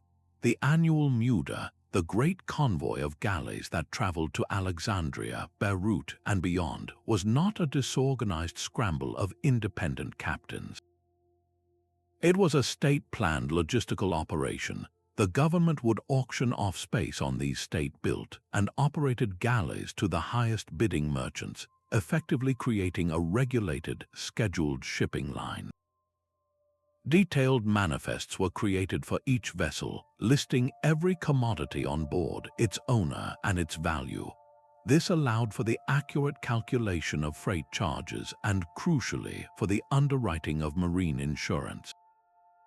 Venetian insurers could use these past manifests and records of shipwrecks to actuarially calculate risk and set premiums accordingly, turning the uncertainty of sea travel into a calculable cost. This entire ecosystem of data from the merchants' balanced ledger to the state's naval manifests and public archives created a virtuous cycle. Accurate information reduced risk, which encouraged more investment, which generated more trade and more data. It was this relentless, systematic pursuit of information and order that allowed a small city-state with no natural resources to become the undisputed commercial superpower of the Mediterranean for centuries, funding a golden age of art and architecture that still dazzles us today, and exporting its financial innovations northward, where they would eventually fuel the entire commercial revolution. And the birth of modern capitalism. While the Venetians were mastering the flow of commerce through their ledgers, another empire was perfecting the art of governing a vast, multi-ethnic territory through the power of a meticulously trained administrative elite. The Ottoman Empire, at its zenith, was a breathtaking tapestry of cultures, religions, and languages, stretching from the gates of Vienna to the shores of the Persian Gulf and across North Africa. Holding this colossal and diverse entity together required more than just military might. It demanded a sophisticated, reliable, and highly standardized system of information management. The cornerstone of this system was the empire's dedicated class of scribes and record keepers, known as the katibs. These were not mere clerks, they were the human software of the Ottoman state, the highly trained operators of a bureaucratic machine of immense complexity and precision. The journey to becoming a katib was a rigorous one, often beginning in the palace schools where the most promising young boys from across the empire, many recruited through the devshirme system, were educated. Their training was a comprehensive immersion in the tools of governance. They achieved absolute mastery in the highly stylized and abbreviated form of Ottoman Turkish used for official documents, known as Divani script. This script was not just beautiful, it was intentionally complex and difficult to read, serving as a form of built-in security to prevent forgery and ensure that only properly trained officials could draft and interpret state documents. Beyond calligraphy, their education covered Islamic law, finance, geography, and multiple languages, including Arabic and Persian. This produced a class of administrators who were not just writers, but scholars and analysts, capable of understanding the nuanced contexts of the reports they processed and the decrees they drafted. This shared, elite education created a powerful esprit de corps and a deep-seated loyalty to the Ottoman system itself, forging a bureaucracy that was both highly competent and deeply institutionalized. The output of this training was a torrent of meticulously produced documents that formed the memory of the empire. At the heart of this system were the great land and tax registers, known as the Taria Defterleri. Teams of katibs would accompany military expeditions and surveyors into newly conquered territories. There, they would conduct detailed censuses, recording not just the number of households in every village, but their religions, their professions, and the estimated yield of their land, orchards, and livestock. This data was then used to calculate a fair and sustainable tax burden for each region, which was inscribed into these massive ledgers. These registers were not static. They were updated with each new sultan or after a major event, creating a dynamic and evolving dataset of the empire's human and economic resources. For the central government in Istanbul, these defteri were like a live dashboard of the empire's health. By consulting them, the Grand Vizier and the Sultan could see which provinces were thriving and which were struggling, allowing them to adjust tax demands, send aid, or deploy troops with informed precision. The Katib's work extended far beyond census data. They managed the entire correspondence of the state through the Imperial Chancery. Every order from the Sultan, every appointment of a provincial governor, every diplomatic communique to a foreign power, and every petition from a subject was written, copied, and recorded by their hands. Each type of document had its own strictly standardized format, specific language, and official seal, ensuring that a decree issued in Istanbul would be instantly recognizable and authoritative when it reached a judge in Cairo or a garrison commander in Budapest. This consistency was vital for maintaining the legitimacy and unity of the state across vast distances. The Katibs also maintained meticulous financial records, tracking the inflow of tax revenue from every corner of the empire and the outflow of funds to pay the military, fund construction projects, and maintain the sprawling imperial household. Their ledgers allowed for auditing and accountability, making it difficult for provincial officials to skim funds or hide revenues. This professional, merit-based bureaucracy was a critical ingredient in the Ottoman Empire's legendary longevity. It created a stable, predictable system of governance that could weather weak sultans, military setbacks, and internal revolts. The institution of the scribes provided continuity. While sultans came and went, the Katibs and the systems they operated endured, ensuring that the day-to-day administration of the state never faltered. Their work transformed the abstract concept of imperial power into a tangible, daily reality for millions of subjects. A farmer in Anatolia might never see the Sultan, but he would encounter the Sultan's authority through the tax demand written in the distinctive Divani script by a Katib, based on data from the Tariq Defter. This demonstrated that effective rule was not merely about the charismatic authority of a single ruler, but about the quiet, relentless efficiency of a dedicated administrative class. The Ottomans understood that to govern a vast empire, you needed more than soldiers and laws. You needed an army of literate, disciplined, and loyal professionals who could turn information into control, making the Ottoman state one of history's most enduring and successful examples of the power of specialized human capital. While the Ottomans relied on a specialized class of scribes to manage their records, the Ming Dynasty in China tackled the monumental task of governing their vast empire by turning every official into a temporary data collector on a massive, recurring scale. Imagine the challenge of taking a detailed snapshot of a population exceeding 100 million people across a territory larger than all of Europe, and doing it not just once but systematically every single decade. This was the incredible ambition of the Ming census, an undertaking of such thoroughness and complexity that it stands as one of history's greatest administrative achievements. The entire process was governed by a foundational text known as the Yellow Register or Huang system, which provided the exact blueprint for how this colossal endeavor was to be carried out. The primary unit of measurement was not the individual but the hu or household. Each household was issued a detailed registration form that went far beyond simply counting heads. It required the listing of every family member by name, their ages, and their specific relationship to the head of the household.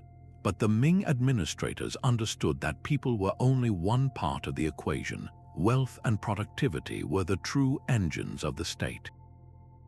Therefore, each form also demanded a complete inventory of the family's assets, every moo of land they owned or farmed, the type of crops it yielded, and even the number of mulberry trees they cultivated for silk production, a major source of imperial revenue. Perhaps most intrusively, the form required each household to declare its official classification, which determined its tax and labor obligations. Were they a standard civilian household, a military family with hereditary service duties, or an artisan household obligated to provide goods to the state? This initial data collection was a grassroots operation of staggering proportions, involving thousands of local magistrates and their staffs fanning out across the countryside. Once these millions of forms were filled out, the real work began.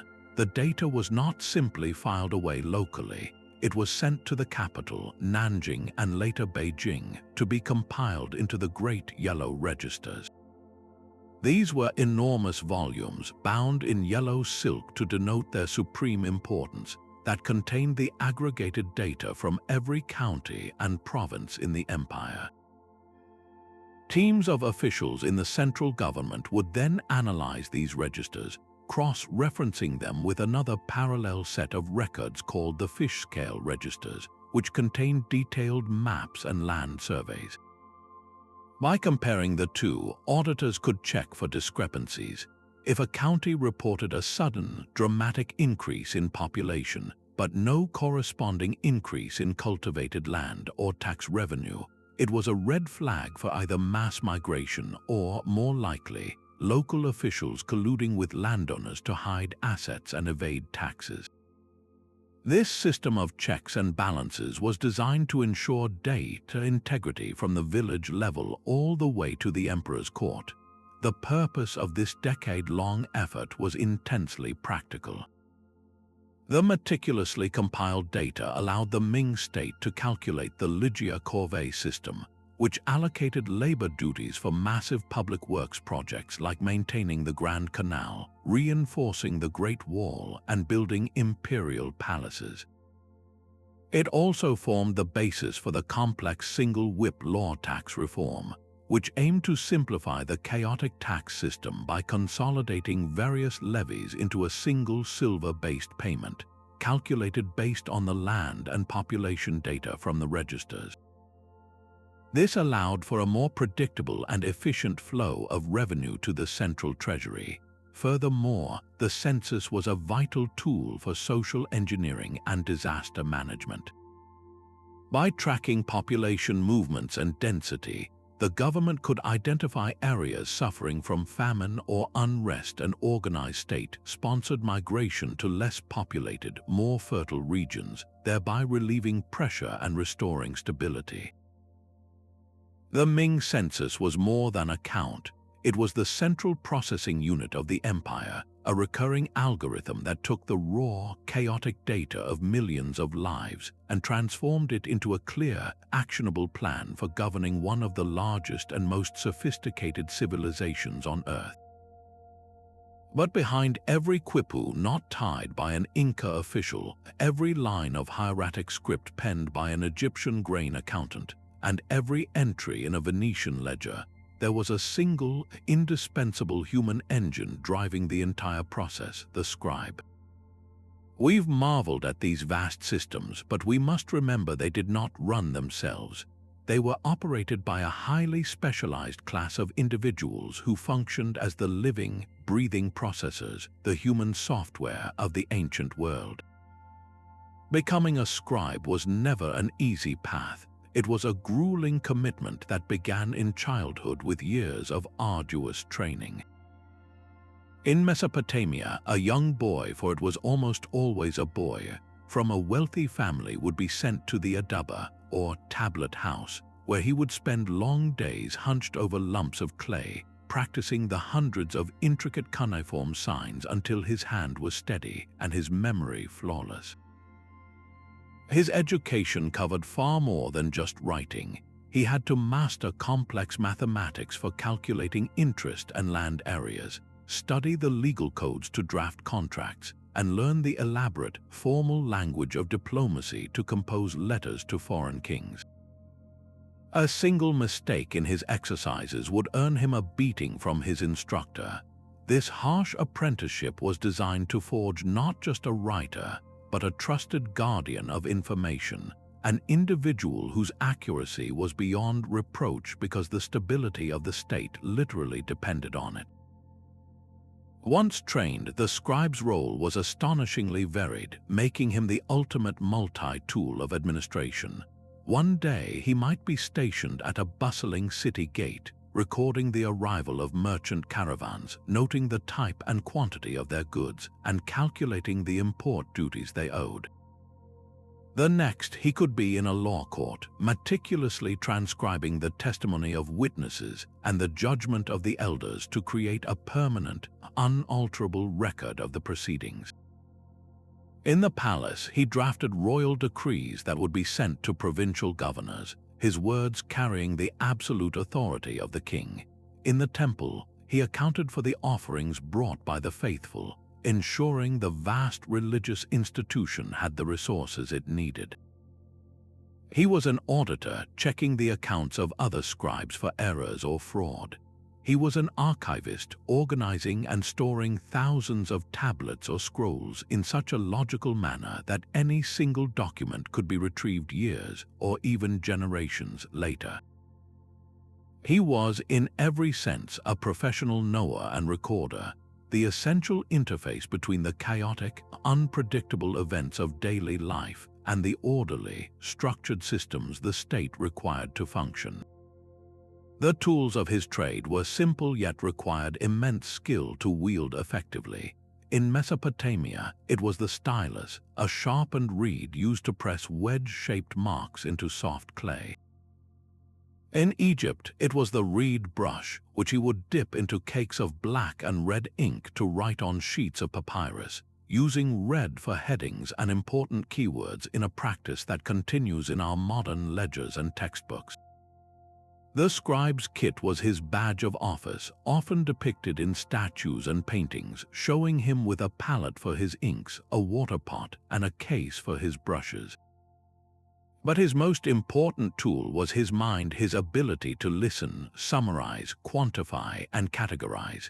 He had to transform the spoken word of a farmer reporting his harvest, the visual assessment of a field's quality, or the outcome of a complex legal dispute into a concise, unambiguous, and permanent written statement.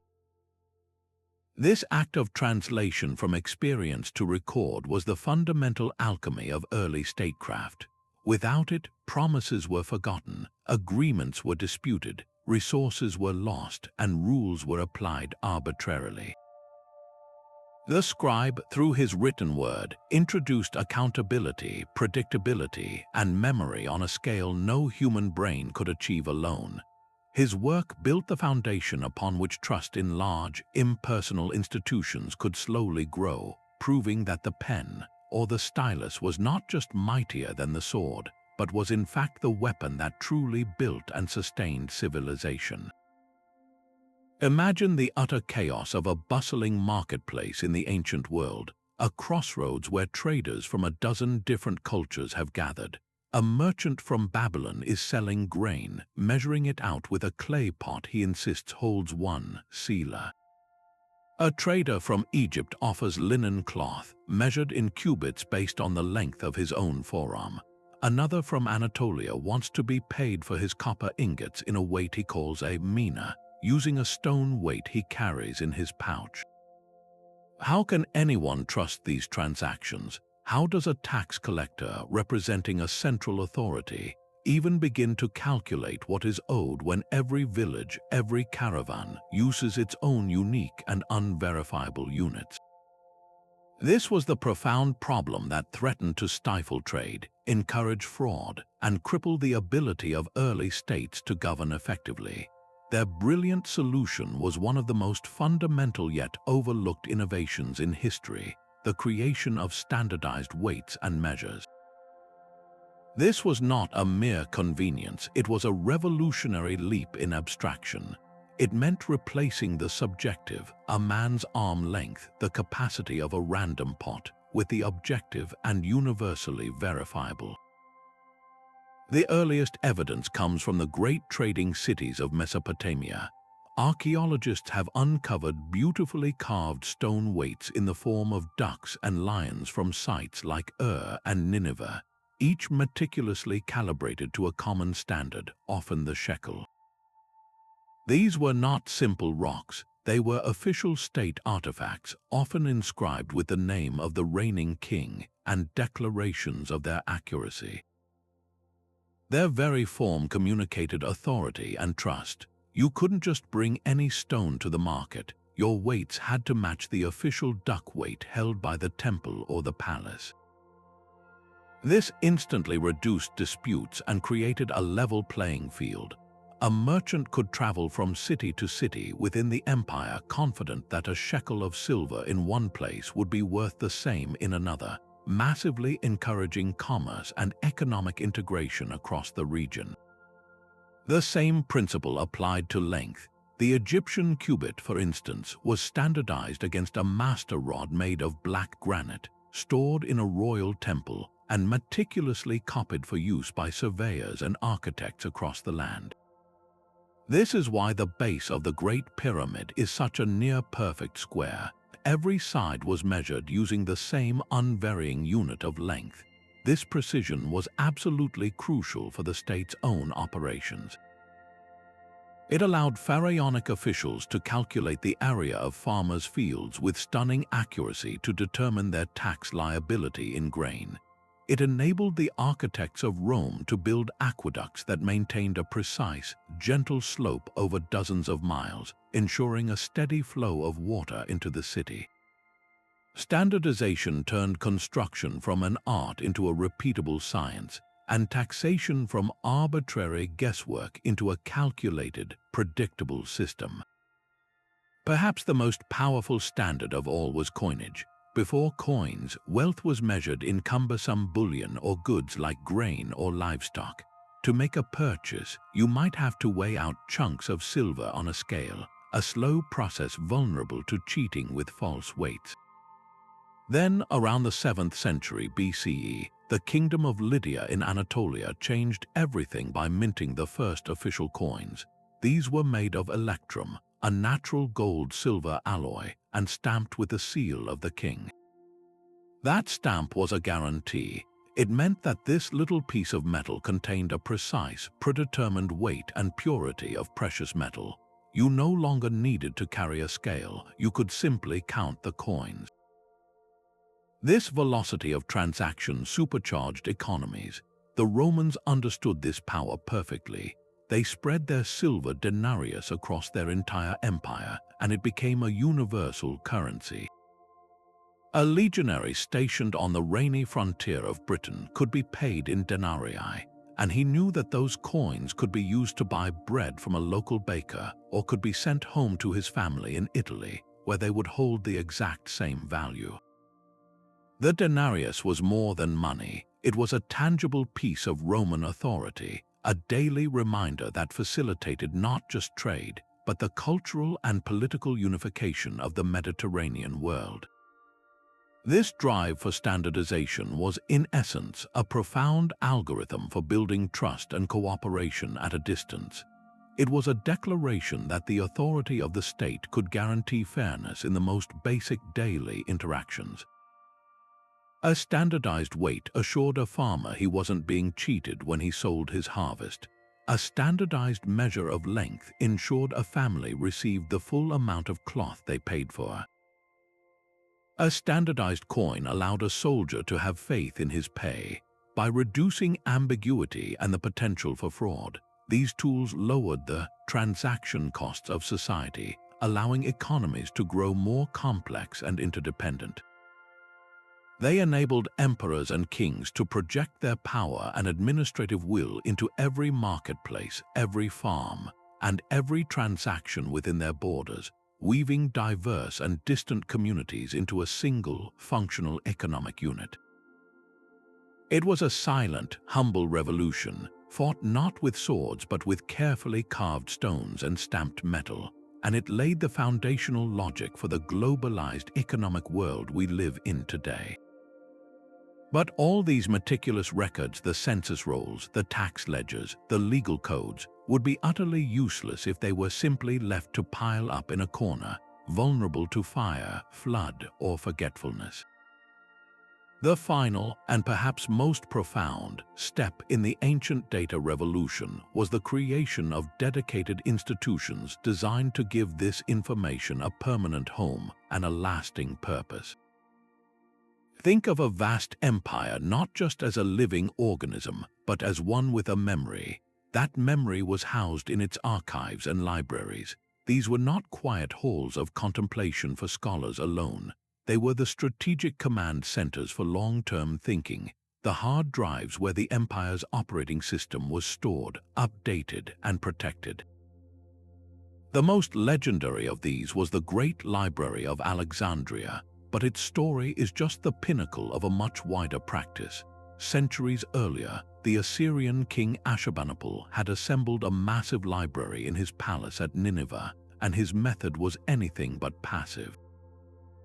He didn't just collect existing texts, he sent scribes across his empire with a specific mission: to seek out, borrow, and copy every important work they could find, from exorcism rituals and medical prescriptions to epic poetry and astronomical observations. These clay tablets were then meticulously organized by subject, catalogued, and stored in a systematic order. Many even included a colophon, a sort of copyright line that named the scribe who copied it and attested to its accuracy, effectively creating a chain of custody for information. This wasn't hoarding, it was a deliberate, state-sponsored project to aggregate all known knowledge into one secure location, under the belief that controlling information was synonymous with controlling the world. The practical value of these archives to daily administration was immense. Imagine a dispute erupting over a parcel of land on the border between two provinces. Instead of relying on fading memories or biased testimony, officials could send a clerk to the central archive to retrieve the original land grant scroll or the latest census return for that area. The archived record provided an immutable, objective truth that could resolve conflicts and enforce contracts, strengthening the rule of law. For financial officers, old tax rolls were not useless paperwork, they were vital datasets for spotting trends. By comparing this year's harvest records with those from a decade ago, they could identify regions experiencing soil depletion or predict a future surplus. For military planners, archived reports from past campaigns were essential reading, offering hard-won lessons on which mountain passes were impassable in winter or how a previous general had successfully besieged a particular fortress. This ability to learn from the past, to avoid repeating old mistakes, and to build upon past successes gave states with robust archives a tremendous advantage. It allowed them to plan not just for the next season, but for the next generation, transforming governance from a reactive process into a proactive strategy.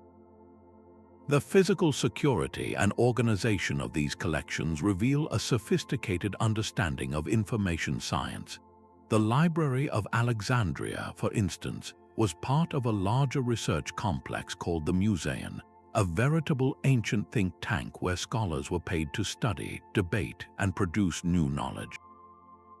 The library's staff included bibliographers who curated the collection, catalogers who devised systems to organize the scrolls reportedly by alphabetizing them by author, and conservators who worked to repair and copy deteriorating texts. The famous story of every ship entering Alexandria's port being searched for scrolls, which were then confiscated, copied, and the copies returned to the owners, speaks to an almost obsessive drive for comprehensiveness. This wasn't theft, it was a national policy of information acquisition, a recognition that knowledge was the ultimate strategic resource. Similarly, the Romans maintained the tabularium, a massive building on the slope of the Capitoline Hill in Rome that served as the central archive of the state. Here, treaties with foreign powers, decrees of the Senate, and the essential records of the census were stored in a fire-resistant building designed for permanence. The very existence of such a dedicated, secure structure sent a powerful message. The words on those scrolls were the foundation of the state itself, and their preservation was non-negotiable. These institutions embodied the radical idea that knowledge was not just for the present, but was a sacred trust to be passed on to the future, the indispensable tool for sustaining a civilization across the centuries. Of course, the most sophisticated administrative systems in the world would be worthless if their most sensitive information fell into the wrong hands.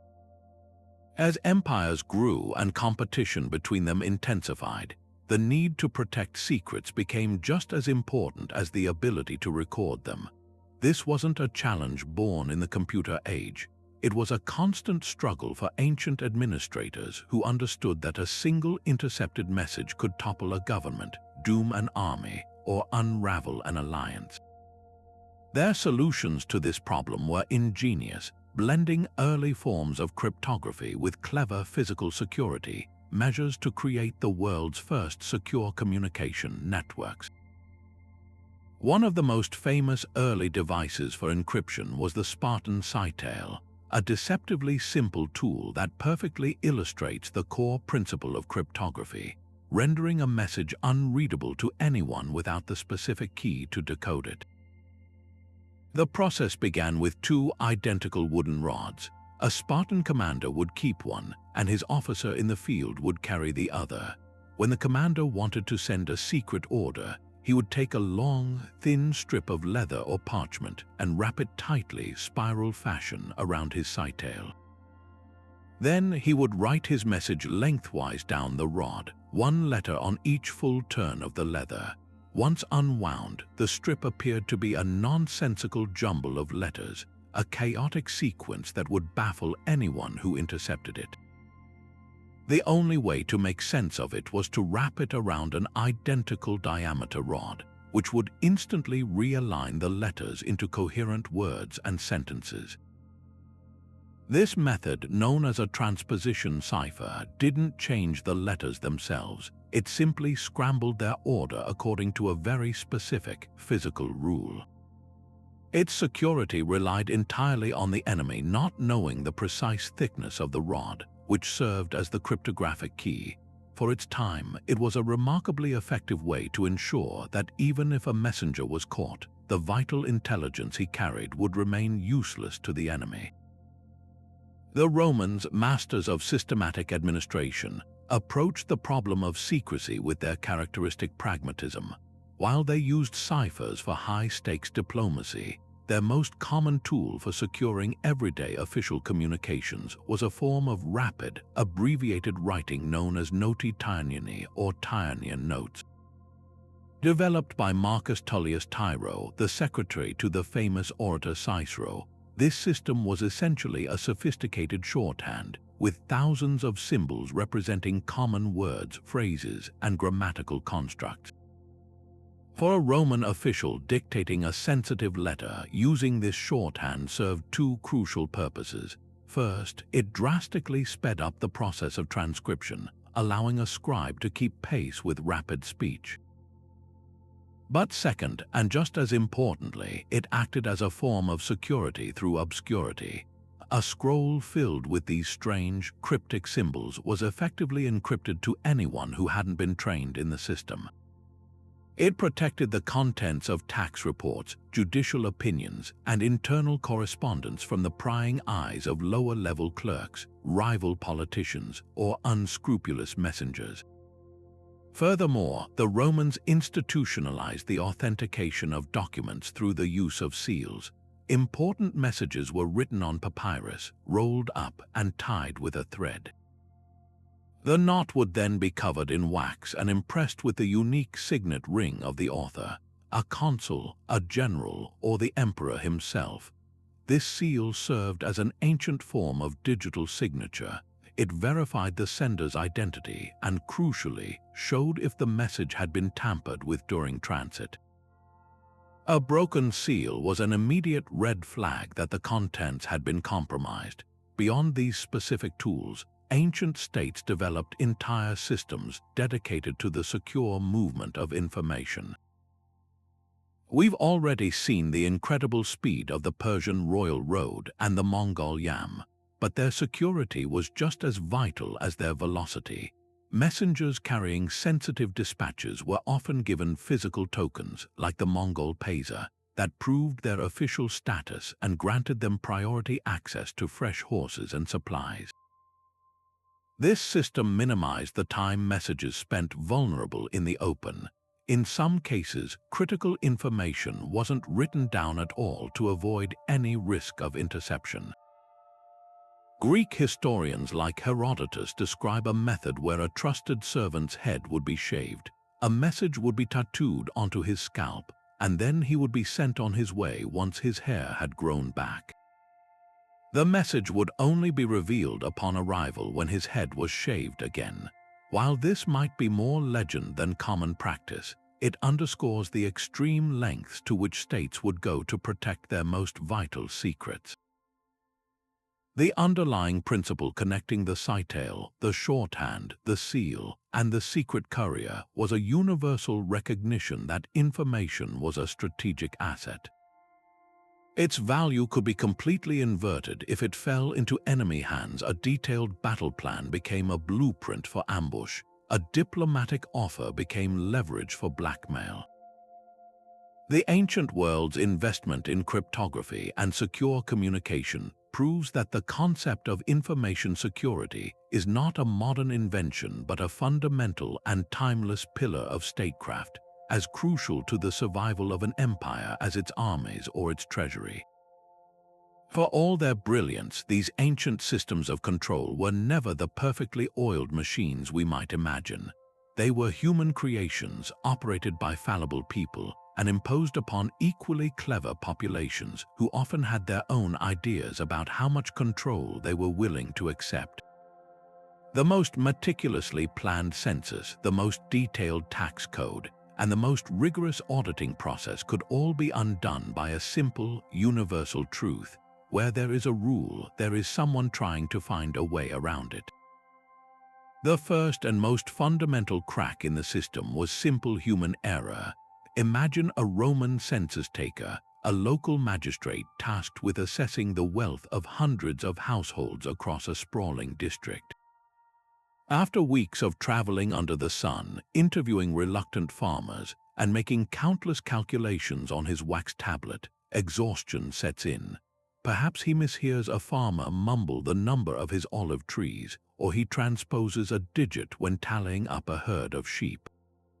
A single mistake in one field on one form might seem trivial, but when aggregated across an entire province, these tiny errors could create a significantly distorted picture of the empire's resources.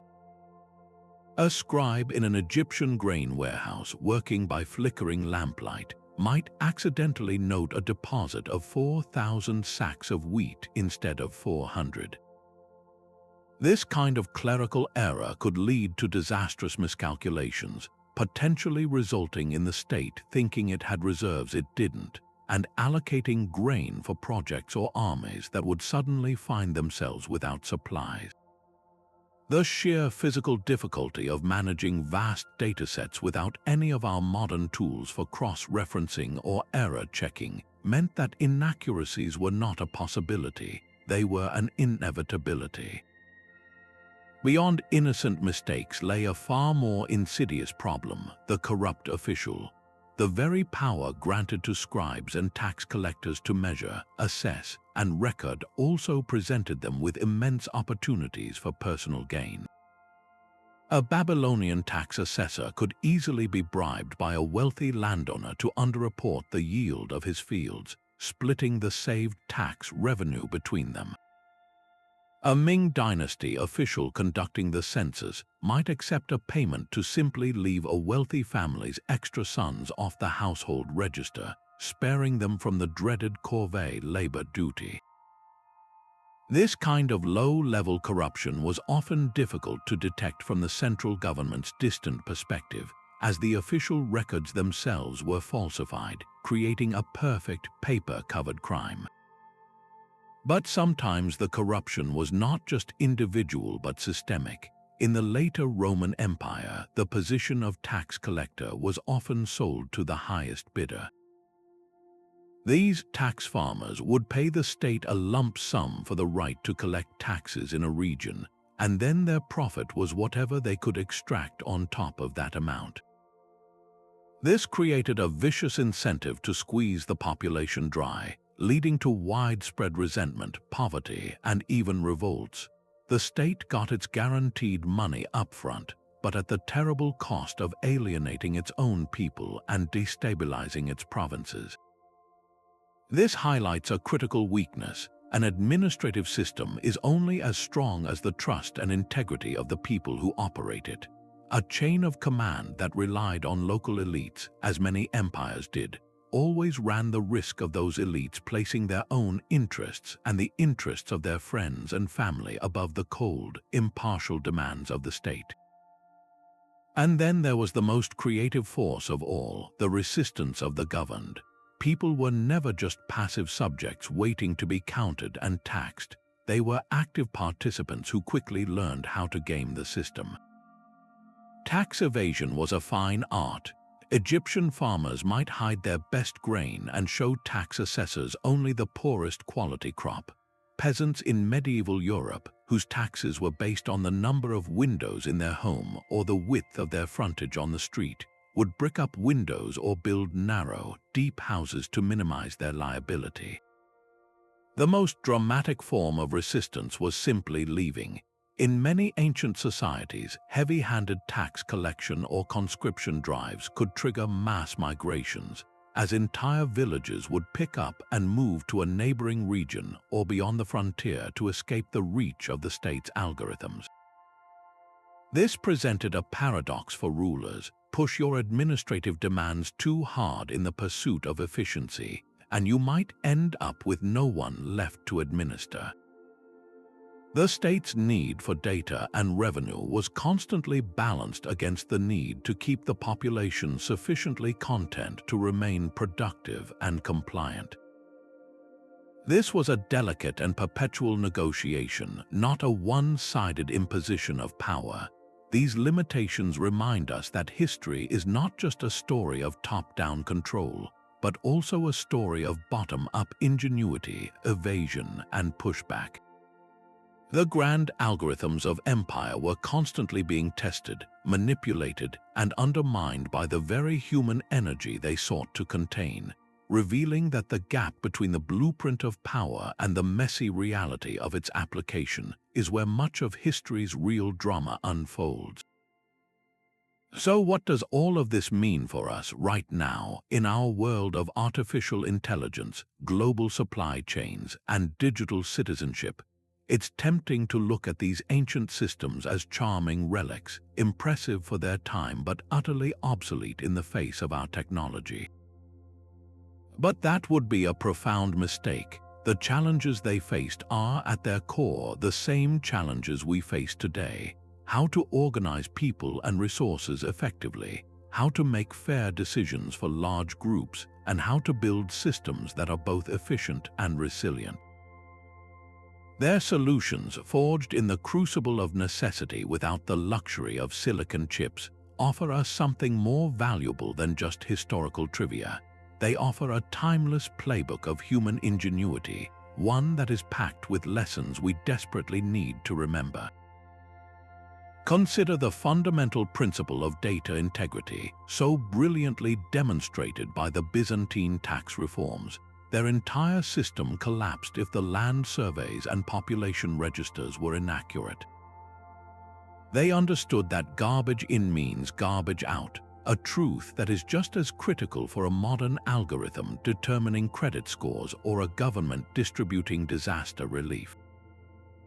We may collect data at a scale the Byzantines couldn't imagine, with satellites and internet traffic, but if that data is biased, incomplete, or corrupt, our high-tech systems will simply fail faster and on a grander scale. Their solution wasn't more technology. It was a commitment to rigorous, on-the-ground verification and a professional, audited bureaucracy. This reminds us that no matter how advanced our tools become, the quality of our outcomes will always depend on the quality of our initial information and the integrity of the people managing it. In an age of deepfakes and misinformation, this ancient lesson about the sacredness of factual accuracy is more urgent than ever. Then there's the powerful example of the Chinese examination system, which speaks directly to our modern struggles with equity and meritocracy. Their algorithm for selecting officials was designed to bypass the entrenched advantages of birth and wealth, to find talent wherever it existed and put it to work for the state. While it was far from perfect, its core philosophy is a direct challenge to our own often nepotistic systems. It suggests that the most effective way to build a competent and trustworthy government is to create clear, transparent, and accessible pathways for talent to rise. In a world grappling with inequality and a crisis of trust in institutions, this ancient model pushes us to ask hard questions. Are our own systems for selecting leaders truly based on merit and skill, or are they still subtly, or not so subtly, weighted towards privilege? The Chinese didn't solve this problem perfectly, but they recognized it as the central administrative challenge that it is, and they dedicated centuries to refining their solution. Perhaps the most resonant lesson comes from the contrasting models of the Mauryan and Ottoman empires, which mastered the delicate balance between centralized standards and local adaptability. They didn't try to force every culture to be the same. Instead, they imposed a framework of key standards, a common language for administration, a unified legal code for major crimes, a consistent system of weights and measures for trade, while allowing for immense local variation in customs, religion, and daily life. This is a masterclass in scaling governance. In our interconnected world, global corporations and international bodies face this exact same problem: how to maintain brand consistency and operational standards across dozens of different countries and cultures. The ancient answer wasn't a rigid, one-size-fits-all rulebook sent down from headquarters. It was a set of core principles supported by a core of trained professionals who could interpret those principles within a local context. This approach fosters buy-in and reduces resistance because it shows respect for local identity while still maintaining a cohesive whole. It's a lesson in the soft power of flexibility, a reminder that the strongest systems are often those that can bend without breaking. Finally, we can look to the sheer durability of these systems. The Byzantine tax structure funded an empire for 1,000 years. The Chinese bureaucratic model lasted for millennia. Their longevity points to a crucial factor often overlooked in our rush for disruptive innovation: sustainability. These systems were built to last because they were built on a deep understanding of human nature, resource limits, and social dynamics.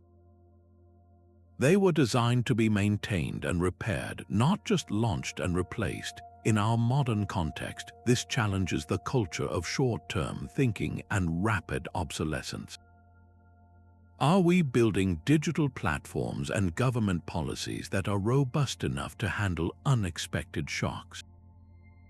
Are we creating systems that people can understand and trust, or are we building impenetrable black boxes that create dependency and confusion? The ancient empires teach us that true innovation isn't always about the newest, shiniest tool. Sometimes it's about thoughtfully refining the most fundamental practices of organization, fairness, and communication. They urge us to look up from our screens and remember that the most powerful algorithm ever devised isn't made of code, but of wisdom. From the intricate Quipu knots of the Inca to the exhaustive census rolls of Rome, we have journeyed through the secret algorithms that ancient administrators devised to track millions without a single computer. Their ingenuity in data management, communication, and organization was nothing short of revolutionary, laying the very foundations upon which our modern world of governance and commerce is built. These historical mysteries do more than just captivate our imagination. They offer us a treasure trove of practical insights into efficiency, innovation, and human resilience. As we navigate our own complex, data-driven age, we can learn so much from the past's hidden triumphs and its sobering challenges. This exploration reminds us that the drive to bring order to chaos is a timeless human endeavor, and that the most powerful systems are often those built on clarity, adaptability, and a profound understanding of human nature. Thank you for joining this deep dive into the secret algorithms of empire.